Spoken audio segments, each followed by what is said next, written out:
And we are live. Hello, everyone, and welcome to the Soul Survivor podcast. Ryan and I are back to discuss Survivor 47, episode 11. What's up, Ryan? Dylan, it's good to be back. I know we've had an off week here or there. Things have come up, but overall, I'm happy to be back. Because you know what? I think last week and this week have really, in my mind, changed the trajectory of the season based on some moves people have made. So I'm excited to kind of talk about it all with you. Yeah, as am I. The last week we had Gabe go out. This week we have Kyle go out. Obviously, we're going to focus on this week, even though we were not here last week. But we could tie in some stuff with last week and how that impacted this week. Kyle finally goes out. I think this was, we kind of foresee we were able to see this coming. I think for a while now, and it finally happened. I think I may have spoke about this, and we may have spoke about this the episode that Soul got voted out, but I am slightly fearful, and there's a long Reddit post talking about this.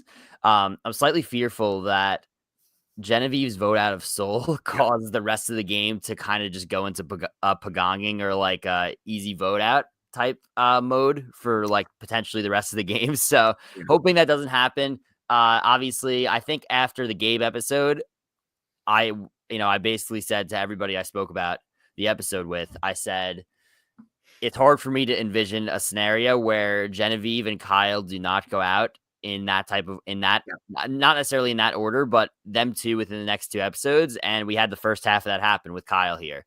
So I'm curious to hear your thoughts on it. Kyle goes out here. Obviously, people loved him as just a character, good vibes on the show, great immunity challenge player. What are your thoughts on everything having to do with what I said, Kyle going out? Overall thoughts? Yeah, so I guess just to start with the headline of this episode, and then I'll quickly work backwards. But yeah, I think Kyle going out, like you said, was kind of obvious, especially once he lost a challenge. I think in a season where you have a challenge beast like a Kyle, or you go back to like Joe, or you go back to Tyson, or whenever you have these people.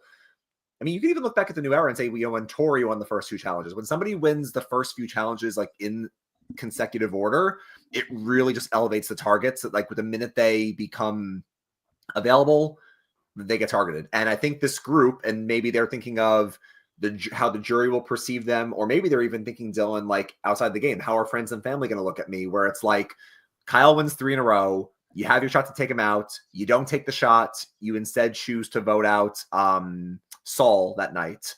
Kyle gets no votes against him. The next week, he wins his 4th challenge. You send out Gabe.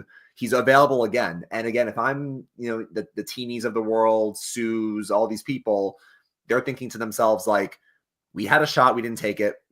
We have another shot. If we miss again and he somehow wins the next 3, the jury's going to look at us like we're idiots. And they're going to go, you had your 2 shots to take Kyle out.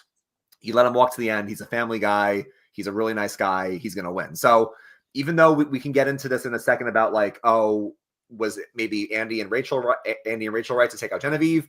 The group was like, this is an obvious move to get out Kyle. But I will agree with you to go back for a quick second on the past weeks. And Stephen Fishback said this very well on Twitter. I think Genevieve, and I love Genevieve. I think we both love watching her. I think she really tanked her game voting out Soul there, because I really think that if Soul really was that big social threat, you should have just kept him around for a bit more votes, and he was never going to come after you. And that not only like made her seem like a big target, it also ruined her relationship with Teenie.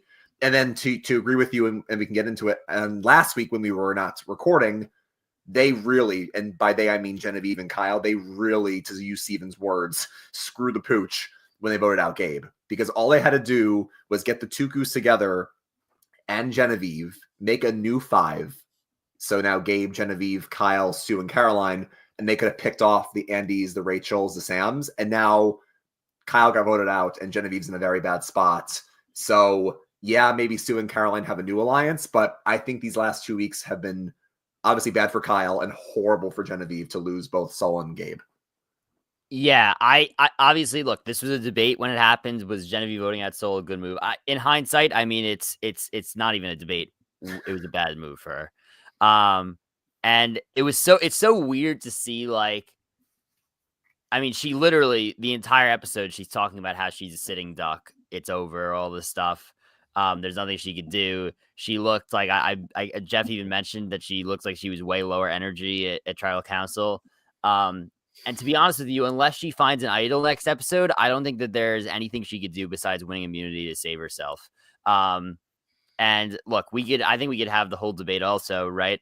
Andy and Rachel, especially Andy, who was doing his whole math equation that people were debating about, thought it was the right move to get at Genevieve this week because he's so scared that she's going to somehow maneuver her way and find a way through. Whereas, he was arguing that Kyle will probably just lose immunity again at some point and they could take him out. I do think he might have been right, Andy, because I think the odds that Kyle really does run the table are insanely slim, right? Mm-hmm. And I do think that if you're out there, right, you do have to worry that Genevieve is going to have something up her sleeve based on everything that's happened in this game. So I do think Andy had a point, but at the same time, and by the way, Andy still voted for Genevieve, I believe, in this tribal council. Am I wrong there? I believe Andy voted for Genevieve anyway. Andy still voted for Genevieve, yes. And then Kyle voted for Teeny, but yeah. Right. So he still did it. I think he did have a point, but I don't really think it makes a huge difference either way. I guess he's just scared that she's going to have some kind of advantage, which I understand why he is nervous about that. But yeah, I don't really think from the underdog alliance standpoint, right? I think it was fine to get rid of Kyle here. And back to what you said about Genevieve potentially teaming up with Tuku after the soul vote out. I just think that in theory, if all players were AI game bots, that is the right move. But I think that Kyle and Gabe both, we heard that they both knew that they kind of had to get each other first. So they felt like that was the case, right? So I think it would have been impossible for them all to team up. Plus you have obviously just Sue, who just was hell-bent on getting rid of Kyle. So, which congratulations to Sue. Kyle is finally out. But yeah, it's a weird situation for Genevieve, a player who was probably the best most of the season, to get to a point here at Final 7 where she pretty much is going to be the sitting duck. So it should be interesting. Yeah, and I think that's a good point, but because last week Kyle said numerous times, I think he even said in confessional, like, I know Gabe's a threat, and if I get rid of Gabe, and because I remember when he was debating whether they should vote out Gabe or Genevieve, that was the whole discussion last week. He was like, because I remember when Rachel came to him last week, and Rachel was like, and I'm excited to get into Rachel this week as well.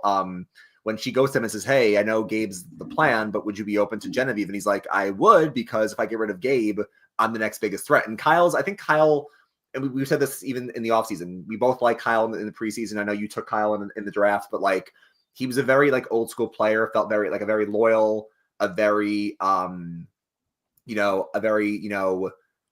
person, and a very truthful player. And I just think that he again is he's obviously 30 seasons behind or 40 seasons behind at this point. I think if he played in the old school era, Kyle could have dominated. I think that he voiced, Dylan, that if I get rid of Gabe, I'm the next biggest threat. And what happens? He gets rid of Gabe. He's the next biggest threat. He loses. He's gone. And again, you mentioned the Andy math, and I don't want to get into the probability of Andy math. You can leave that to Christian Tubicki. If anybody wants, go to Christian's Twitter. He did a whole 5-tweet thread on it and the probability. And that's 6.25. And by the way, I disagree with Andy because you cannot assume Kyle has the same % chance to win as Sue and everyone else. Kyle has a much better chance to win than any of you. So I don't know if I agree with that, but yeah, I just think that, getting rid of Gabe last week was a very bad move for Kyle. Yes, I know it's final 8 or final 8 at this point. And you're running out of time to use Gabe as a shield. You got to cut him at some point, but you can do that at 7 or 6. I think that it really opened up Kyle to get voted out this week. Yeah. Yeah. And we have this underdog alliance, which I referenced before, that quote unquote underdog alliance, maybe perceived, but I think that a lot of the favorites to win the game are in the underdog alliance of Caroline, Sue, Rachel, Teeny, and Andy, right? Yeah. Them against Genevieve and Sam, and in this episode, Kyle as well. Right now, but here's the thing, right? So this is absolutely smart for everybody involved in the underdog alliance, right? It's if you had to pick a perfect game plan for them, that is it. For us as viewers, this is probably the least exciting thing that could possibly happen. Exactly. But for them, it's smart. And we hear Genevieve say that I believe it was Genevieve that said it, every single person out there, this is a direct quote, every single person out there believes that Andy and Sue are the two GOATs, and that's who everyone wants to go to the end with. Which is, by the way, Sue, I think everybody could assume that based on edit, based on the way that she's perceived. Andy is I don't want to say confusing one, but there's a major disconnect between his edit, what he's saying, and how everybody else perceives him. And we've seen players tell us in the past, in several seasons, how they're playing a dominant game, and we see their game, and we see how good their game is, and then they get to final tribal council, and nobody gives them credit for their game because they just could not shed the perception that they had the entire time. And that is the path that I fear Andy is on, based on Genevieve making the comment that she did, right? She said, Sue and everyone perceives Sue and Andy as GOATs. That being said, that's who everybody there thinks they could beat and wants to go to the end with. So it's in their best interest to all team up and go against Genevieve and Sam. Now, here's the thing. In past seasons, when you get a 5-2, usually it's kind of like a 3-2-2, where like you could kind of see like the 2 going with the 3 or the 2, and then you don't know which way the vote is going to go. Here, I am not sure I see a single scenario where anybody from that 5 goes with Genevieve and Sam for even a vote. So it's going to be interesting to see, or maybe not interesting to see, but I think it's going to be interesting to see if anybody does take that bait, which I don't think is going to happen, which I think has been a concern of several Survivor fans out here. I will agree with you. And Shannon Gus said that on Twitter as well, where it's like, now that we're in the new era and it's been the same format for the last 7 seasons, it's getting very predictable, where these super fans, to use her words, like they know how to game a structure, basically. Like at this point, they are incentivized to stick together. When you have the 5 underdogs versus Sam, Kyle, and Genevieve, all you got to do is just pick them off. You get to final 5, you have 1 vote, you duke it out for final 3. They need to kind of switch it up where either something changes, obviously go back to final 2, but they'll never go back to final 2. Basically, they need to kind of switch something up, because you're right, they are not incentivized to break up at this point. And yeah, and I really do think the winner is going to come from that group. The only way Sam or Genevieve is going to break through is if they pull a Hail Mary. Now, I don't want to mention what was discussed in the preview in case people in that watch don't see the preview, but Genevieve might be trying to do some type of Hail Mary either for herself or against somebody else. But we'll see if that works out for her, because at this point, that group will target Genevieve next week, and then they probably will target Sam the next week. It would come down to something crazy happening, because they're not... Basically, the only thing that I see happening is if Genevieve does something crazy, or if that group says like, oh, you know what, if we go to final 5 with Sue and Caroline, that's a duo, we want to break up a duo. I don't know, but it's obviously a very good spot for the Underdog Alliance right now. I mean, you could literally go through it from any player in the Underdog Alliance, right? You could go through any player that's sitting there, and the optimal strategy is to vote at Genevieve and Sam next. Yeah. Right? If whoever in that Underdog Alliance is going to win the game, right, they need to vote at Genevieve and Sam next. And you think about it, ready? We'll go person by person. Sure. Rachel, right? Her optimal path to winning this game is if she could vote out Genevieve and then Sam, and then she's all the way down to 5. She plays her idol at 5. She gets to 4, and then either wins immunity, gets pulled, or wins fire making, and then goes and sits with Andy and Sue. That's exactly what she's thinking right now, right? And then it's pretty much, not everyone has the toys that Rachel does, but I think Caroline is probably sitting there saying the same thing. Well, if we get Genevieve and Sam out and then get to final 5, and then I could either, win an immunity, or Rachel out, maybe, yeah. It'll be me and Sue, and we just need 1 more vote to come with us. That could be Andy. That could be anybody. I could escape and get to 4, and then I could either be taken to the end, fire making, or win immunity. And then Sue is thinking, I want to go to the end with Caroline and Andy. And then she's thinking the same exact thing as Caroline. And then Andy is thinking, I don't know. So the weird thing is Andy, I'm not sure who his optimal final 3 is, right? Whereas I think everybody else just wants to go with Andy and Sue. Andy, I'm not sure what he thinks his optimal 3 is. I'm guessing he wants to go with Sue and Caroline, if I had to guess. So, again, it's the same exact path for him as it is for, anybody. Teeny as well. Same exact thing. Teeny wants to go with Andy and Sue. So that's the path, right? So it makes so much sense for everybody in the Underdog Alliance to stick together. And I think that's why it's going to end up being so successful for them. And that's the thing with the matter of perception, because I think Andy is perceiving, I want to go with potentially Sue and Caroline because, the jury might perceive a tight duo as making all the same moves. We can't differentiate them. Andy can differentiate himself. That's his strategy. Now, he may want to go with Rachel because they've started to work together again, but I don't know if he perceives Rachel being a bigger threat. Caroline definitely perceives Rachel as a threat, and we'll get into that when we go through the episode, but I think Caroline's optimal move here is to stick with the 5, get to final 5, win immunity or anybody but Rachel. She then paints Rachel as the big threat. As Caroline, we've been seeing a lot of hints, even though I think Rachel has the best shot to win. But we've been seeing a lot of confessionals since Merge of Caroline being like, Rachel's a very big threat. Even when they voted out Tiana, she was like, Rachel's the biggest threat on this beach. And it would not surprise me if we get to 5, Rachel's played the best game, and then Caroline says, you know what? Let's get Rachel out of 5. I get to 4 with Sue and then Andy Teeny. And then Caroline can get to the end and win. So that's Caroline's best path. And to your point, Sue and Rachel, in their minds, you stick with 5, you stick to that 5, you get to 5, you both play your idols. They both have idols they haven't used yet. So I think Genevieve and Sam are still in very bad spots. They would need something big to happen to get out of their spots. They need some advantage to be dumped in the game that has not been seen yet. Yeah. I think that's pretty much it. Now I would say, if we want to go into, some of the players that we haven't spoken as much about, obviously we spoke a lot about Genevieve and Sam to start this, episode. Kyle gets voted out here. Rachel, the star of the show right now. I mean, Rachel is, out of everybody left, right? I think it was Genevieve for a while that was playing the best game, and her game peaked definitely too early, and now it's on the come down. I think Rachel is set up perfectly for the end game. I mean, perfect, right? Somehow, right? I think where I think, again, it's in everybody's best interest to go to the end with Andy and Sam, right? No, Andy and Sue. They want to get to the end with them, which means that they're fine taking out Genevieve and then Sam, and then I think a lot of them probably want to get Rachel out at 5, right? Yeah. But the biggest thing with Rachel's game, and the reason why she's still there, and I think she will still be there potentially till Final 4, or beyond, is because she did not tell a single person about her idol.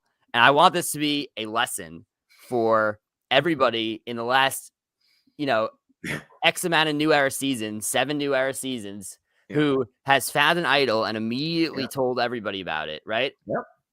If Rachel had told anybody about her idol, then her days would be numbered right now. And then all of a sudden, Genevieve would maybe not become the biggest threat anymore. Sam would maybe not become the second biggest threat anymore. All of a sudden, Rachel would catapult to the top of their list. They'd flush her idol and they would get her out right away. And that would be the entire plan for the rest of the season. Instead, because Rachel does not tell anyone about her idol, everyone is thinking, okay, Rachel will be an easy boot at 5. I don't really, she won't have a great, even though she just won immunity this week, she won't have a great chance to win immunity. So we'll be able to take her out at 5. Should be no worry. Well, no, I think that's Caroline. That's probably Caroline's plan right now. Caroline's like, oh, Rachel could go at 5. Well, Caroline, she could be in trouble if that's the assumption, right? So I think Rachel's playing masterfully. She also got the vote block this week, which we could talk about. Yep. Her going on the journey to make sure that Sam and Genevieve did not go on the journey was a great move. Yep. She gets the advantage still, which was a vote block. Now, granted, given the 5-2 split right now, I'm not sure how much a vote block actually could have helped Genevieve and Sam, but it does open up the possibility where all they need is one person to flip with a vote block. Yeah. So I do think that it was huge for Rachel, who, by the way, that puzzle challenge with the whole table, the whole puzzle getting pulled off the barge was just a great TV. Really enjoyed Rachel this episode. She has to be the front runner right now. Has to be. like you said, the table getting pulled off was just cinema. But no, basically, Rachel, this, for me, everything in my gut is saying to me, like, this was Rachel's winning episode, or like, this is where the edit peaks, and this is where we start saying, like, oh, Dee's winning the season. Oh, okay. Yeah, Kenzie's probably a winner here, or like, or other obvious ones, like where we've said, like, oh, this person's winning. I think Rachel is the clear front runner, like you said. She set herself up very well with a lot of alliances. She has an idol. She has a block of votes. She's in a good spot. The only thing that it gives me pause, and this is why I hate being a super fan, like we've said, because I hate reading into the edits. I really do. It still sticks with me that we've heard Caroline say now multiple times, I see Rachel's a threat. Rachel's not hiding to me. I know Rachel's the biggest threat here. And listen, there's a chance that Caroline knows this. She's voicing it to the audience. And then the show's like, guess what? You knew this, but you couldn't do anything about it. So I'm not saying that Rachel can't win. Rachel still, I think, has the best shot to win. But it still sticks with me that Caroline is saying this. And she's even like, oh, Rachel was very defensive. She's very defensive to block Sam and Genevieve from going on the journey. She got an idol for us, or she got the block of vote for us. That's great. We can pick off the other two. But this also raises her threat level, and that still sits with me. So basically, I think at this point, Rachel either gets to the end and wins, or she gets cut at 5. Maybe she gets cut in fire making, but fire making is hard to predict. Basically, if she can just get to the final 3, she's going to win the game. But like, is Caroline going to let her get there? But I think she should be good for the next couple votes at least. And it's funny because Stephen Fishback called it out. They're doing the same thing with her that they did with Carson, and they keep showing the fire in her glasses. Yeah. Rachel, I was like, come on, don't use the same editing trick. The damn glasses, yeah. Don't use the same editing trick if you did 3 seasons ago. They showed, I believe they showed it in her glasses last episode or 2 episodes ago. This episode they did it again when she was at Tribal Council. They when she wasn't even talking, they like cut to her and she had a fire reflection in her glasses. I'm like, oh no, but it could be a good thing. Maybe it means she wins fire. You don't know. Yeah, I do want to just go back to one thing that you said, because I agree with you with, like, if Rachel had told people about her idol, she would be in a worse spot. And like, look, it's almost like we've been saying for a while now, you tell people about an idol, it's not going to end well for you. I get that Steven and other people say telling people about an idol or an advantage builds trust. It does, because obviously Sue said this episode she felt better about Rachel that Rachel told her. But it opens you up to be blindsided. And again, in case people forgot, they saw last season. They didn't see the whole season. I think they saw up until the Venus boots, so they didn't see Q. But like, they saw 2 or 3 people in a row go home after telling people they had an idol, and Rachel was like, maybe it's not a good idea to tell people I have an idol. So obviously, hats off to her for that. And also, to be fair, Sue only told Caroline, and that actually has not come up anymore. But I'll be very curious to see how Rachel uses the block of votes. Now, Dylan, before you continue with the episode, all I'm going to say is this. What's going to happen with the block of votes is it's going to get used next week or at Final 6 to block Sam or Genevieve. And that's going to be very simple. I will be out of my seat. I'll be out of my seat if Rachel sniffs out Caroline making a move on her, and then Caroline at 6 or whatever goes to make a move at Rachel, and then Rachel blocks Caroline's vote, and I will go off. So I think it's going to get used to block Genevieve or Sam, but if she sniffs out Caroline, I will go crazy. Yeah, I want to point out Caroline quick. I've been saying for a while now that I feel like Caroline is like a Final 5 boot, where like I think we always talk about this every season. There's a very distinct edit for a Final 5 boot. And it's always the player that who I'm trying to think now. Who was the Final 5 boot last season? Maria. Not a typical Final 5 boot edit, but the Final 5 boot edit is typically, in the words of Stephen Fishback, it's always a female player that is like under the radar ish the entire season, but playing a really good game. We don't necessarily see a ton of them, but playing a really good game. Everyone out there knows it. And then all of a sudden she'll have a few good episodes in a row. And their edit will be slightly built up a little bit, and then they'll get cut right at 5 because everyone's like, oh, if they get to the end, they win.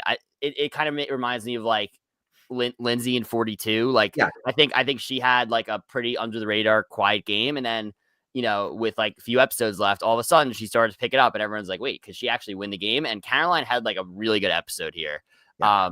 everything she said, everything Caroline has said, and we spoke about it on the podcast, that Reddit post that was like Caroline is the most Is the most normal, player. Yeah. normal, rational player like ever to play. Everything she says makes sense. I think everybody likes her. She for sure could win if she gets to the end. I think that, like you said, I think she might be plotting a big move, and I just don't know if it's going to be able to happen because of Rachel's idol. So I feel like she has the final 5 boot, but I do think she has. I do think she had a great episode here, and her winning chances for sure went up after this episode. Yeah, I was going to reference that Reddit post like you brought up, where it's like she's the most normal player. But you're right though. I think that the final 5 boot in the new era is always somebody who's playing a good game, whether it's a very like obvious game like Ricard or like Maria, or it's somebody that's playing, like you said with Lindsay, a very under the radar game. But if they get to the end, they're going to win. And I remember you're not claims to fame, but your all-time call was, I think, right when the 44 episode started. You're like not Rachel. You're like Lauren is. You text us. You're like, Lauren is the most obvious final 5 boot of all time. And yeah, so basically it was, to go through it really quickly: Ricard, Lindsay, Carla. Actually, Carla was playing a pretty over a very strong game. Carla, Lauren, then Julie, and then Maria. So they're always somebody who's playing a good game, whether it's very overt or very quiet. But either way, all those people that I mentioned could have won the game if they got to the end. So it's like that's the point where I think final 5, you're looking at like a Rachel or like a Caroline, where that person, if they get to the end, they're going to win the game. So the players are just going to take him out. Yeah.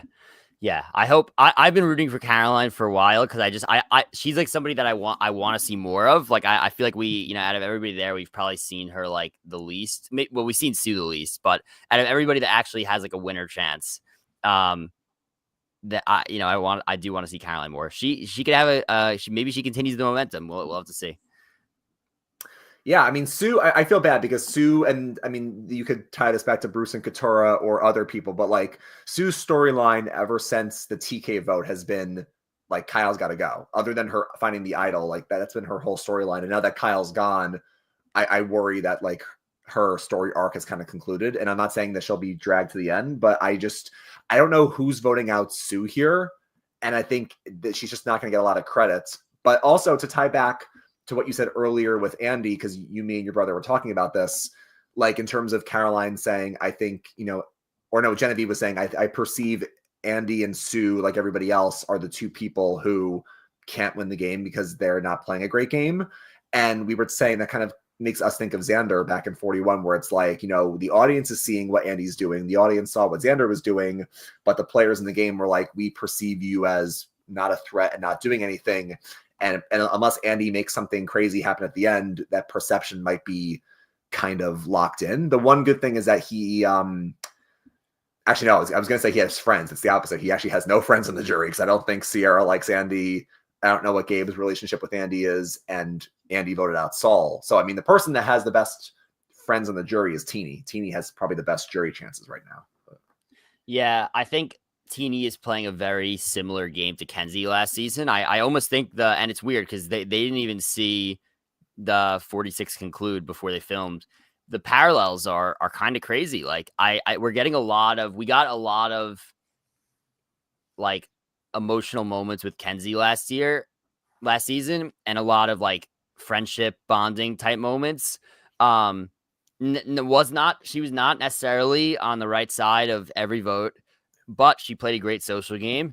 And at the end, she got there with somebody who could not get more jury votes than her. Even though that I think that Charlie should have won, and several people think Charlie should have won. At the end of the day, she got there with somebody who did not have enough jury votes to win, and Kenzie had more friendships on the jury.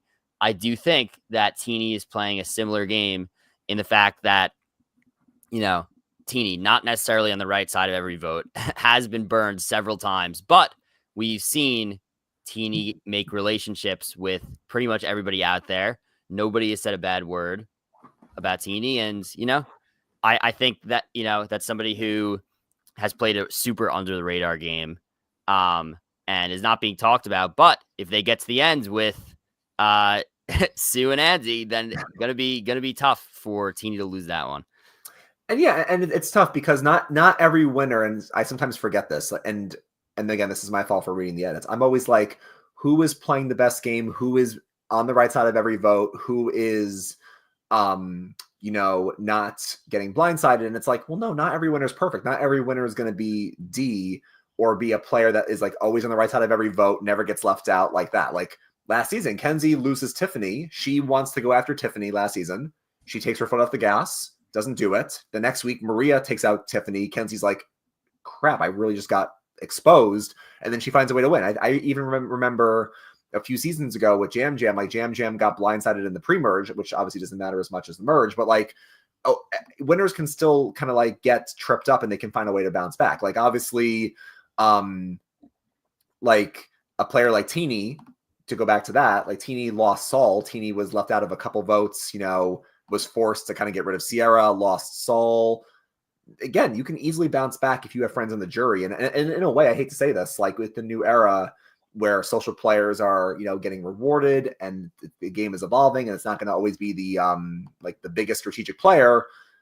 I hate to say this, maybe in some ways it doesn't hurt if your ally goes home, you're left out of the vote. Yeah, maybe people see that you were left out of the vote, but if you have friends in the jury, it's not going to matter. At the end of the day, people have always said, we want the best player to win, but the jury, first and foremost, is always going to vote for who they like the best, no matter what. Yep. Well said. Yeah. Trying to think other things that we should go through for this episode.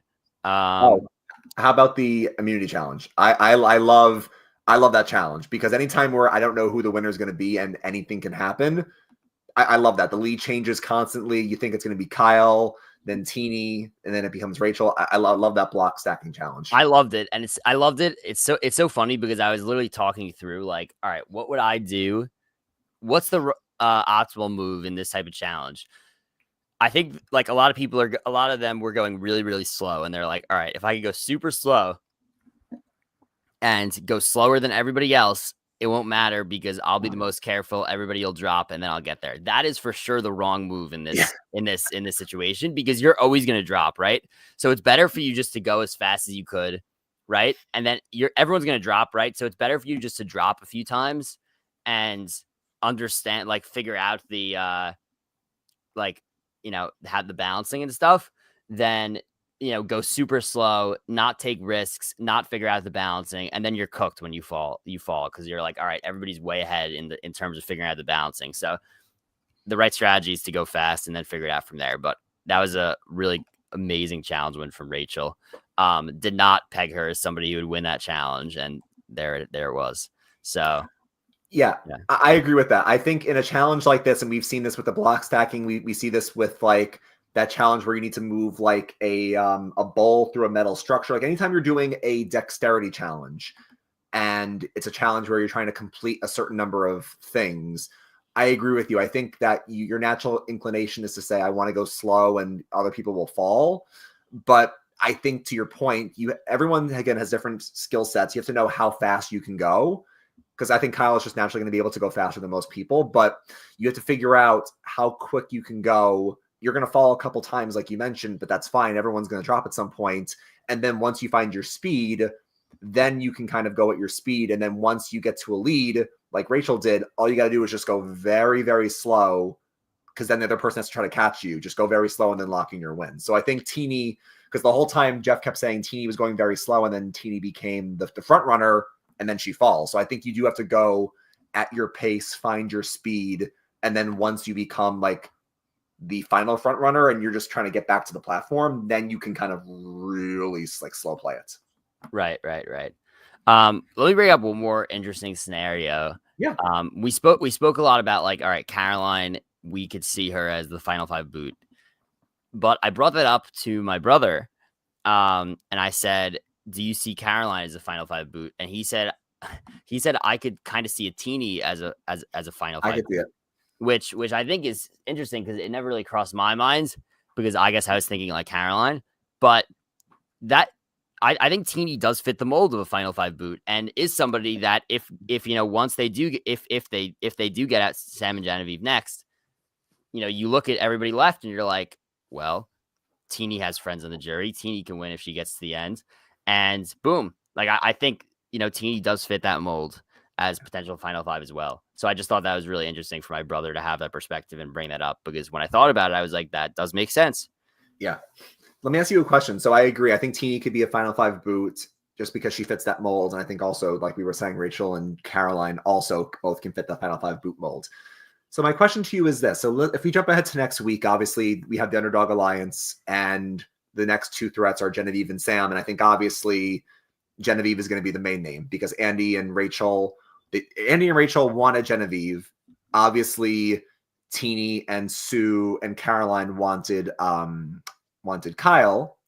And at first I was like, oh, well, Rachel didn't get her way, Andy didn't get his way. But then I thought, well, you know what? A good player knows when to like back off a bit and let other plans, happen, as long as you still kind of win the war in the end. And I think once Andy and Rachel realized that Teeny and Sue were not going to budge on Kyle, they're like, let's just go with it instead of being split. But I think next week Genevieve's the main name. Andy wants Genevieve gone. Rachel wants her gone. My question for you is, Sam. So if Genevieve is the main name next week, assuming nothing crazy happens, and they gun for Genevieve, what does Sam do? Because the problem with Sam is that I think Sam is getting an edit where we haven't talked much about Sam this episode. He's getting painted as like the guy who started with all the power, then got knocked down by the Sierra vote, and now he's trying to build his way back up, and he's trying to like change his game. He's trying to, be more honest with people. It's tough because I don't know if Andy's ever going to want to work or trust Sam again. Like, what's Sam's path if they really gun for Genevieve next week and then he's kind of like on the bottom fully? All right. Well, here's what I would do if I were Sam. And we in the preview we kind of saw Genevieve kind of trying to do this, but yeah. And I saw people on Reddit talking about this, so I'm glad that they had the same idea as me. Sam has a idol that that expired at the final the first time he went to tribal. He had a idol that he did not use. I would assume he still has it, and I would assume he still has the paper. He sells the paperwork. Yeah. If I were him, that to me it's a no-brainer. Like that, I'm taking it out. Once Genevieve goes out, I'm taking that out and I'm putting it around my neck at tribal council. And I'm just being like, you can't vote me out. I have this, and just see what happens. And if people just call it BS and still vote him out, all right, at least he went down swinging. But I think that's what I would do in terms of like social game. Where does he go? I don't know. I think it's going to be super hard. He's going to somehow have to convince. If I were him, and I don't even think we've seen Sam and Sue talk the entire season. But if I were him, that is who I would go to. I think that Sue is more likely to budge than like a Rachel, and be like, he just has to try to convince Sue like, you need me to go to final 3 or whatever, and just she has the idol. Not that he knows that, but that is, I guess, where I would go socially. I would peg Sue as like most likely to budge out of everybody, kind of, just because. I don't know. I just get that vibe. Like, I don't think Teeny, Rachel, or Andy are budgeting from the Underdog Alliance. That leaves Sue and Caroline. Caroline, I don't know, but if I were Sam, I would go to Sue, just try it. I don't think that his former GATA members are going to want to work with him anymore. I don't, especially after he basically blew up Rachel's spot. Yeah. So yeah, I'm curious. What do you think, though?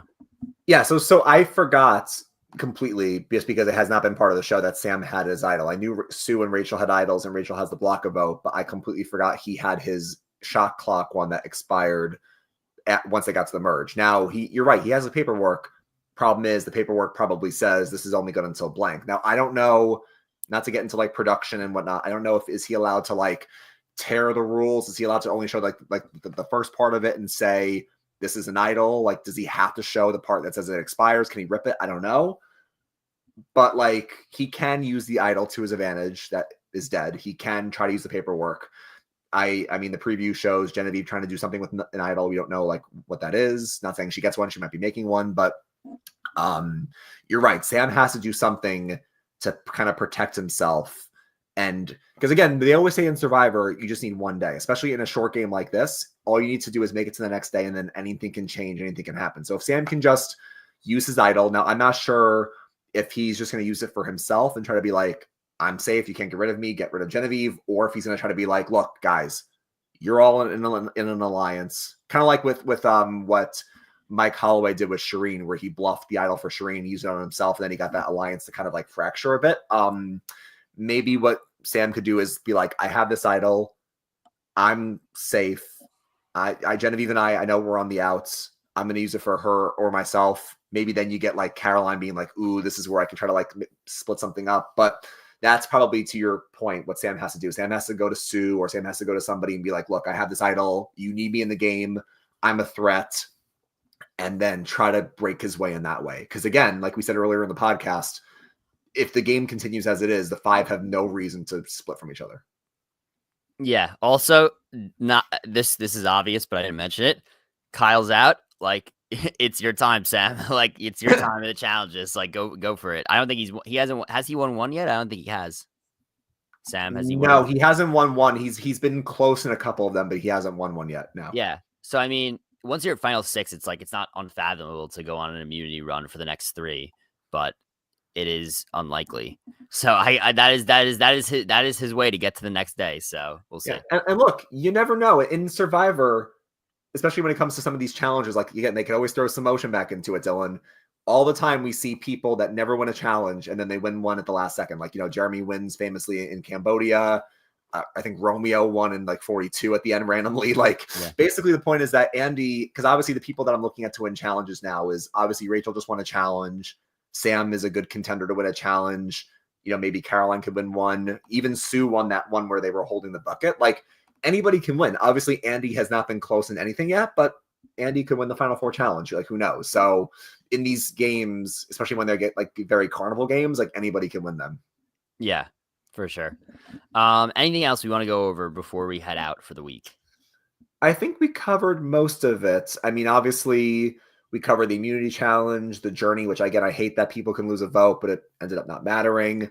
I want to go back to Genevieve just for 1 second, especially since we might be getting towards the end of her arc.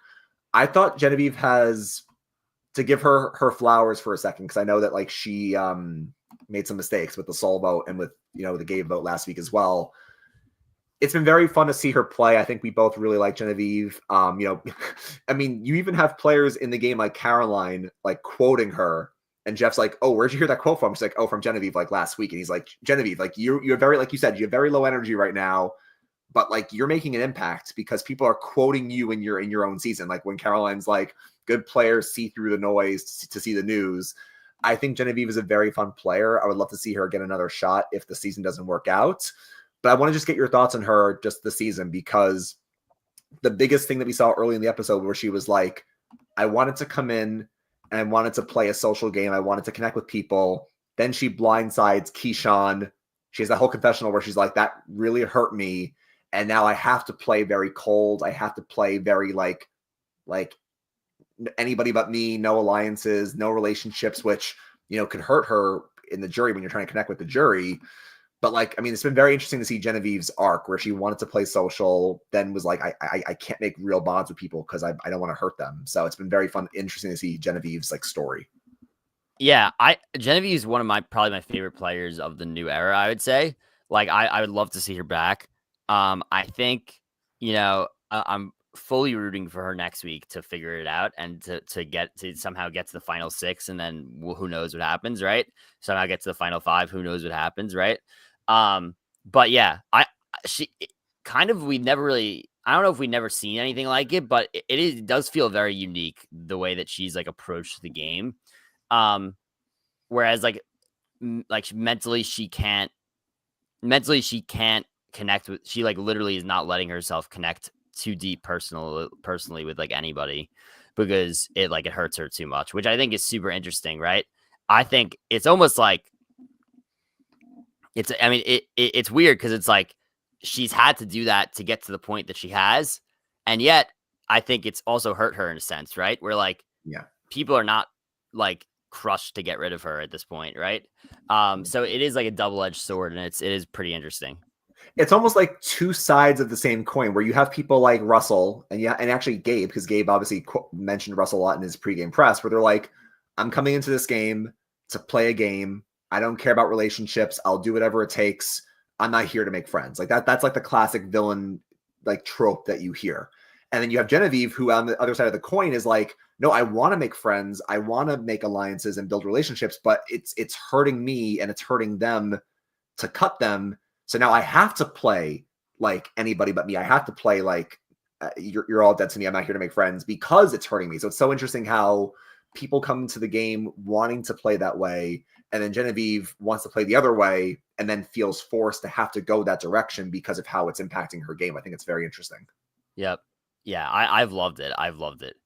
And it's funny because, again, we always talk about like butterfly effects or like domino effects where, how one decision or one thing can change the whole course of a game, and, domino effect where it's like, one thing leads to everything else. We go back to week 3. Asia is like, I want to target Genevieve, and then Keyshawn and Teeny and Sol are like, no, we're gonna go for we want to go for like Sol here or Rome, and then they get rid of Asia. And it's like, how does the game change if early in that game they get rid of Genevieve? That game changes completely. No, it's just always interesting when you go back to these seasons and you can even like think about, Sierra, where it's like you think about when they could have taken out Andy, they go for Annika. It's like I just love after a season is ending, going back and thinking how just like one decision just changes the course of the entire game. Yep. Yeah, no, it's insane. This Sierra, that vote where Sierra goes with Andy and Sam instead of Annika and Rachel. I mean, it literally changes the entire season, obviously. Like, like that was probably the start of her downfall, and the start of Sam's downfall, and like the start of Andy's rise, right? So it is so interesting to see. And then going back to what I said, like with Rachel, I said, Teeny lost Sol, but Teeny can still rebound and win the game. I mean, Rachel lost Annika, and Rachel can still win the game. So it's always interesting to see when you lose an ally, how you kind of bounce back as well. Yep, for sure. Mm-hmm. Any other last thoughts before we head out? No, I mean, Dylan, I can't believe the season always goes fast. We say it every season that we're at Final 7. In case people forgot or in case people didn't, see the news. Basically, we have Final 7 this week on Wednesday. Then next week, Dylan, because we haven't talked about this in the podcast actually because we were away last week. Next week is the finale part 1. So I'll go through it quickly, and I want to get your quick thoughts before we wrap up. But Final 7 this week.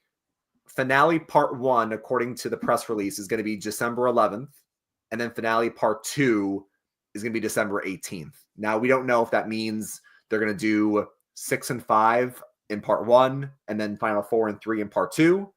But it's the first time we're ever getting a quote unquote split finale, part 1 and 2. So what are your quick thoughts on that as we wrap up the season? Yeah, I think it's actually like less total time. Not they're adding extra episode, but I think it's only a 2 hour last week where it's normally 3 hours. So my guess is that they're going the 7th out is this week. I think next week for part 1 it's going to be 6 out and 5 out, and then I think for the next 2 hours it's going to be 4 fire, final tribal, reunion, like mini reunion. Yeah. And I can't believe I'm saying reunion when it's literally just I should say after show. After show, yeah. But I think that'll be the course of action here.